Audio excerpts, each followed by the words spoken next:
everyone, in today's video I'll show you how to fix can delete contacts problem in your device iQOO 9.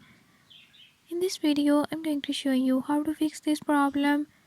Before I start, if you are new to my channel, don't forget to subscribe and hit the bell icon.